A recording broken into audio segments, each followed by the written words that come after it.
One of the famous short story writers in the American tradition was named O. Henry. Well, that was his pen name anyway. And he used to write stories with surprise endings. And one of his most famous is about a couple who want to give each other Christmas gifts. I'm about to ruin the story for you. It's still a good story. You can go home and read it, but nonetheless.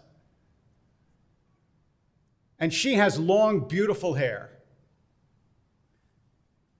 And he always wants to be able to know what time it is.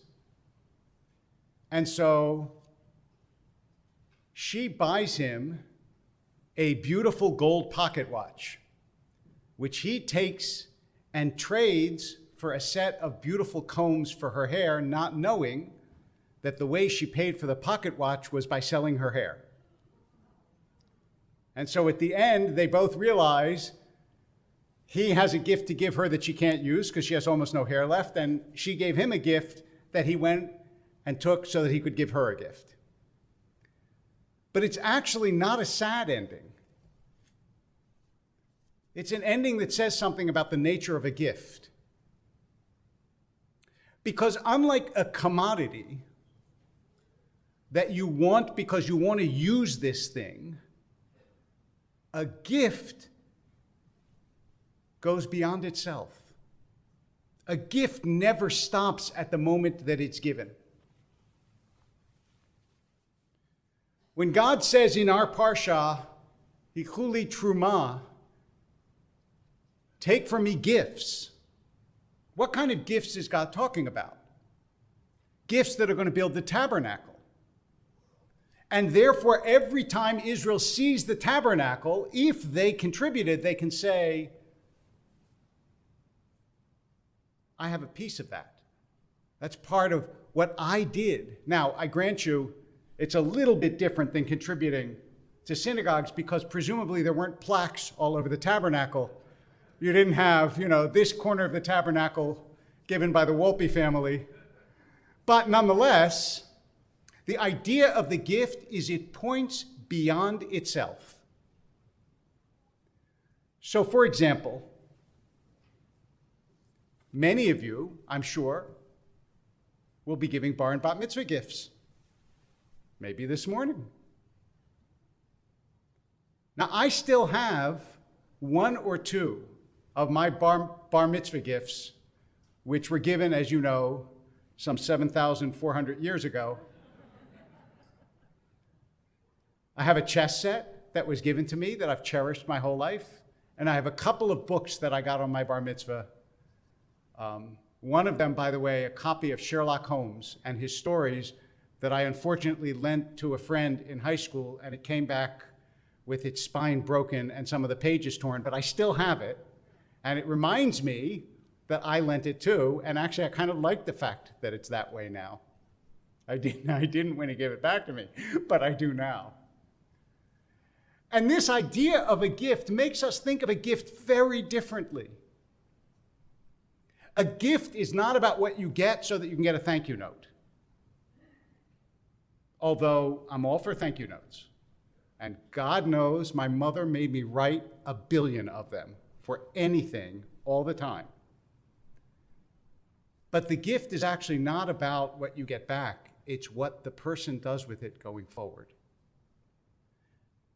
It's why Lewis Hyde, in his classic book of the early 80s called Gift, says there is a commodity economy and a gift economy. A commodity economy is based on exchange. I give you, you give me. A gift economy is based on what we would now call paying it forward. I give you a gift, and then you use that gift in one way or another. I give you a bottle of wine, and you have a dinner with friends with that bottle of wine. That's a way of using a gift to give a gift. And that's why in our parsha, when God says, give me a gift, he says, kol nediv lev, everybody whose heart moves him.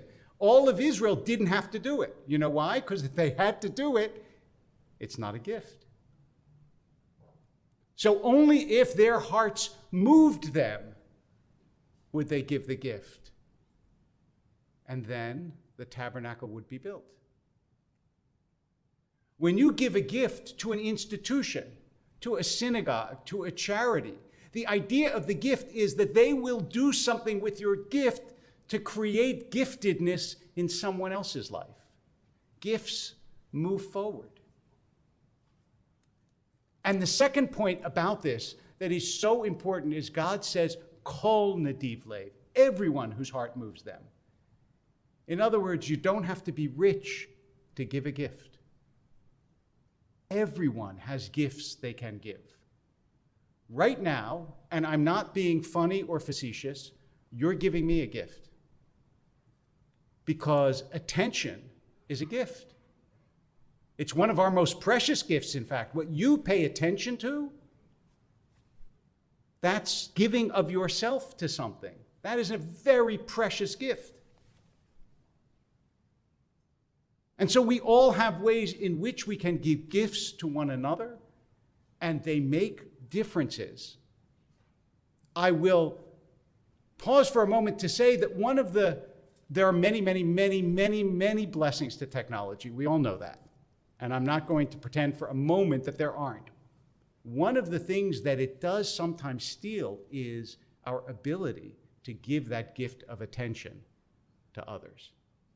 Our attention is always divided because you got the phone on the table or in your hand or even in your pocket saying you should be paying attention to me because I represent people who aren't here and they're more important than the people who are here.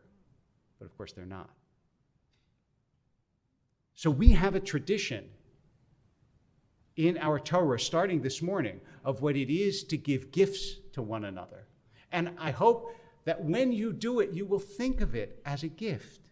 We talk about gifted people, but there's no one who is ungifted because there is no one who doesn't have blessings and gifts that they can give to one another.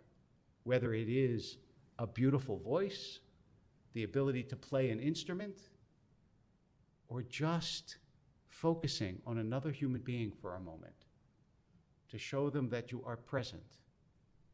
Kol nadiv lev, everyone whose heart is willing can give a gift.